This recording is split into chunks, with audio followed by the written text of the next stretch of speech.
Ok, c'était bien nul. Une grosse perte de temps, à part pour un micro-élément qui sera repris par la suite. Mais au-delà de ça, c'était... Ah, punaise.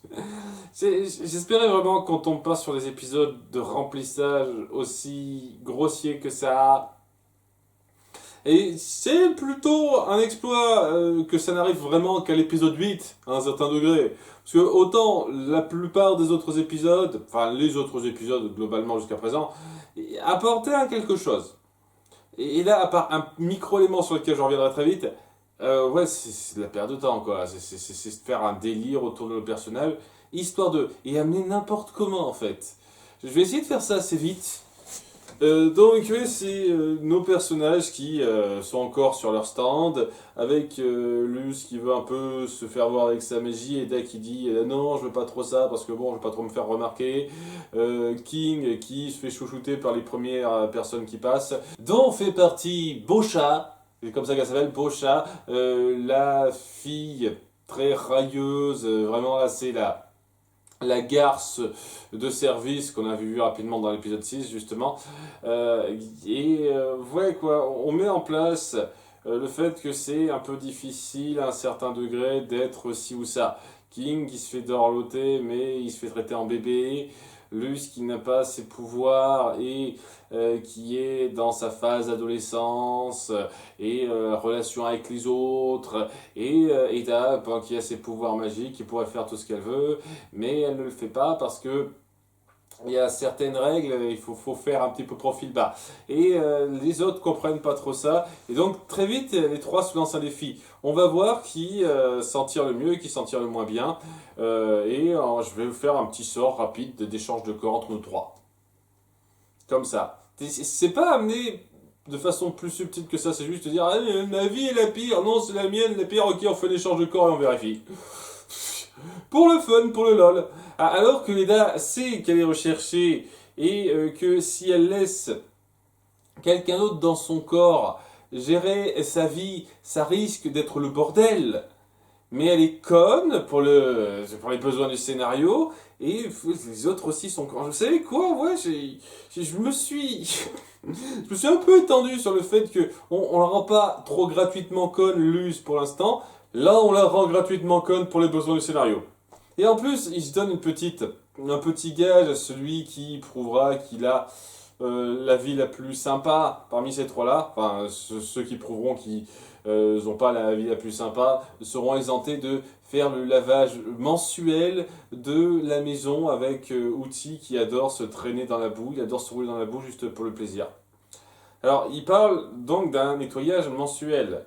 Et elle est censée être au courant que ça se fait loose. C'est-à-dire que ça fait genre 2 mois qu'elle est là maintenant. C'est quoi ce délire? Si elle est au courant de la chose, comment ça se fait que ce soit mensuel? C'est ridicule, c'est ridicule. Là, tout d'un coup, vous me balancez une connerie comme ça. Et tout ça pour dire que Outil est délibérément juste stupide pour faire chier le monde.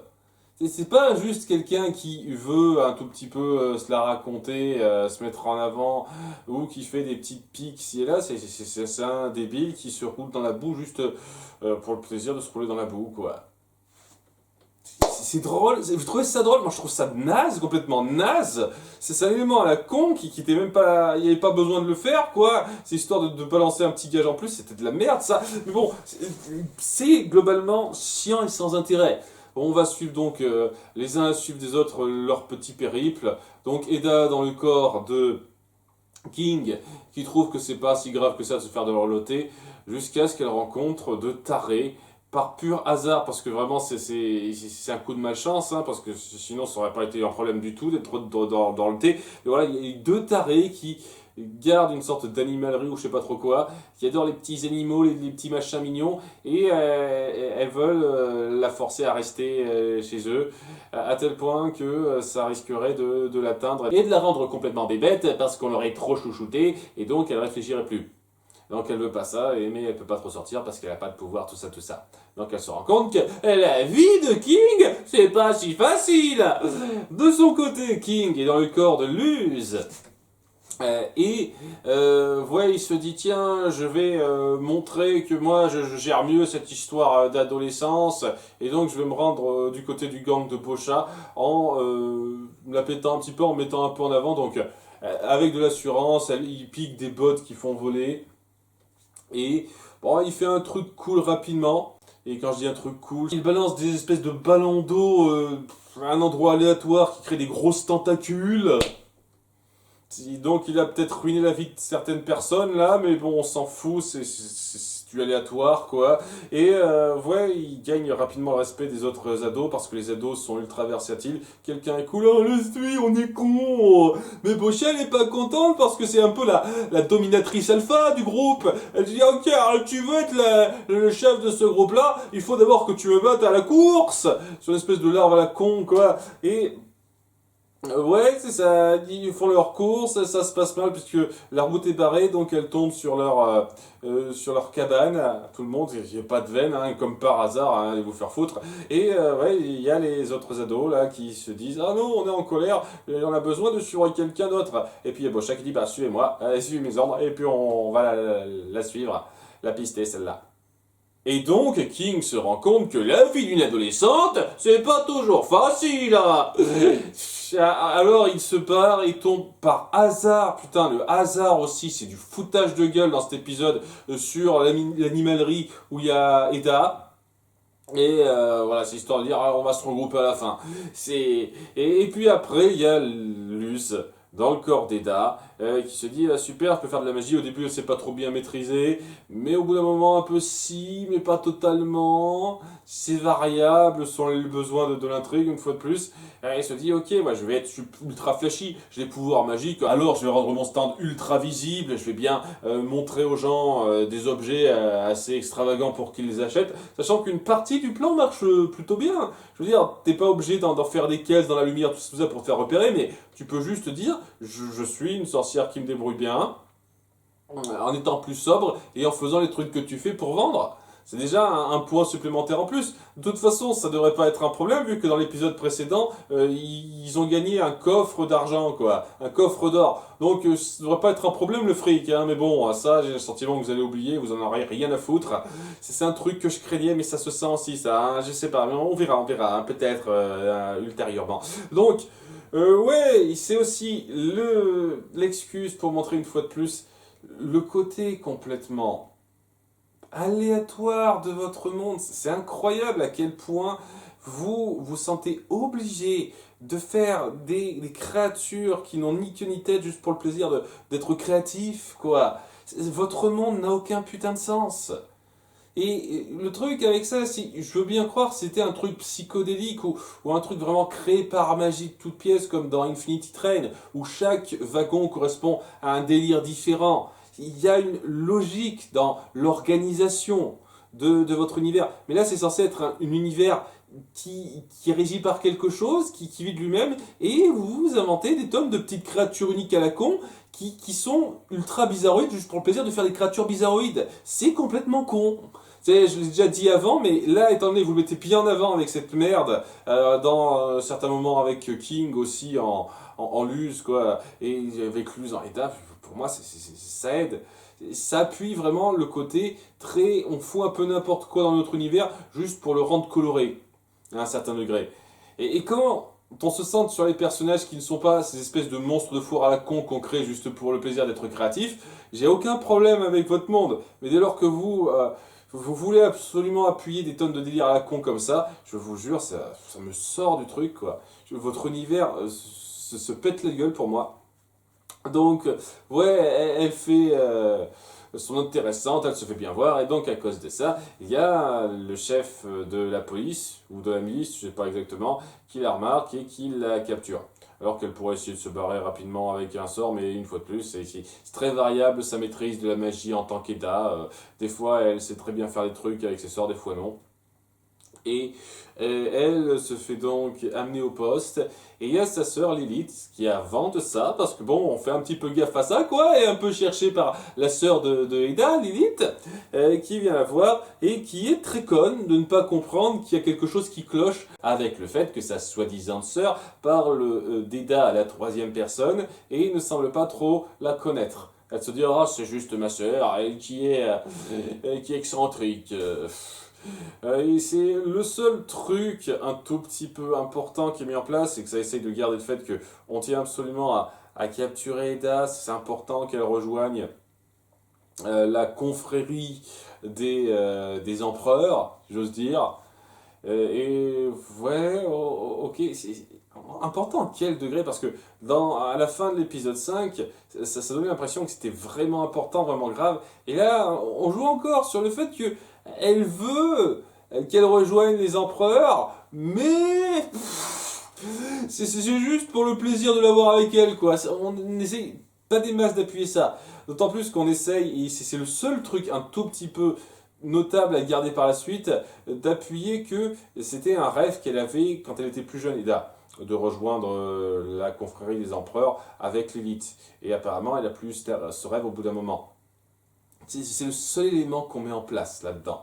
Et il faut pour ça que vous mettiez en place cette configuration où Luz et Eda, Luz comme Eda sont stupides, de ne pas penser au danger que représente la vie de paria d'Eda.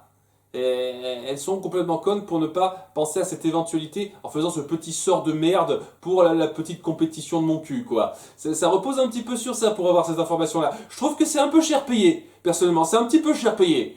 Mais bon, ouais, les autorités sont nulles, comme dans beaucoup d'œuvres apparemment, puisqu'il suffit qu'elle fasse un sort sans le faire exprès pour exploser un mur, et elle peut se barrer puisque tout le monde est sonné rapidement. Voilà, il y a son balai chouette, enfin son sceptre chouette, c'est pas un balai, son sceptre chouette qui est mis au fer et dans une cage, ça le retient pas. Parce que voilà, ils savent pas garder ce genre de truc, quoi. Et donc elle se barre un petit peu, et en se barrant, comme par hasard, elle tombe sur l'animalerie où il y a Eda et King. Parce que voilà, c'est un épisode qui aime beaucoup le hasard. Hein, il aime beaucoup ça, ça l'arrange bien cet épisode. Hein. Et ouais, et alors qu'ils se regroupent et qui sont confrontés à leurs trois groupes de personnes qu'ils ont un petit peu enragés avec leur truc. Donc la garde, les ados dirigés par Bocha et les deux tarés qui dirigent l'animalerie. Il y a Eda qui se dit ok, il faut arrêter les conneries, je nous rechange. Et pour défendre la situation, elle applique son sort d'échange de corps à tout le monde pour bien foutre la confusion comme il faut. Et vraiment, c'est un sort qu'elle balance comme ça en 3 secondes, quoi. Si ce genre de sort de confusion marche aussi bien, et si apparemment même une sorcière du niveau de Lilith ne peut pas aller faire ça tout de suite dans la cacophonie, c'est un truc, j'ose espérer, si tu ne le feras pas, j'en suis sûr à 99,9%, Eda, mais c'est un truc, logiquement, que tu devrais garder sous le coude à chaque fois qu'il y a une situation grave et qu'il y a des gens qui sont contre toi. Tu fous le boxon avec ça, c'est clair et net que tu peux te barrer sans problème. Mais tu referas jamais ce sort. Je suis prêt à parier qu'elle refera jamais ce putain de sort de merde. Parce que c'était du remplissage sans intérêt majoritairement, où c'était juste imaginez nos personnages s'ils étaient dans le corps des autres. Et les délires à la con, les premiers délires à la con qui nous viennent autour de ça.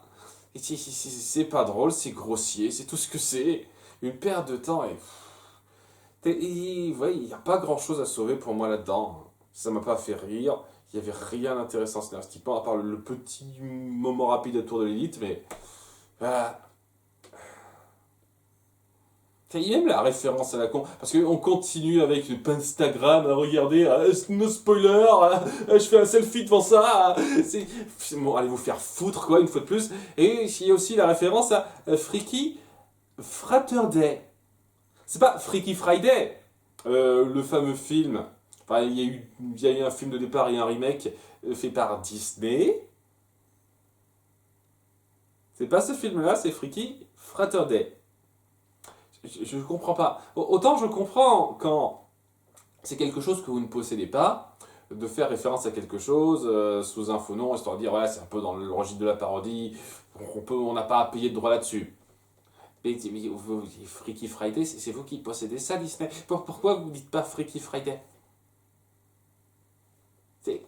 Je comprends pas. C'est le petit détail là, quand j'ai comme ça rapidement. Enfin bon, c'était nul. Hein, c'est un mauvais épisode. Ça me fait revoir un petit peu à la hausse l'épisode 6, où j'avais quelques problèmes, mais malgré tout, il y avait quand même pas mal d'éléments qui valaient un peu le coup, quoi. Là, il n'y a presque rien. Grosse perte de temps bien grasse et bien lourde. J'ose espérer que c'est un cas assez exceptionnel, qu'on n'en aura pas trop des comme ça. Parce que c'était vraiment un rappel à tous les moments bien nombreux dans Amphibia, les petits épisodes à la con qui servaient à rien, où c'était des grosses conneries de délire à la con, quoi. On revient là-dessus et j'ose espérer que c'est rare ça. Tout ce que j'espère, s'il vous plaît. Hein. Parce que c'est ce moment-là où je me dis, ah ouais, c'est vrai que Disney, ça aime faire ce genre de trucs-là assez régulièrement dernièrement, quoi. En espérant que ce soit pas trop régulier dans cette série spécifiquement. A bientôt pour l'épisode 9. Bye!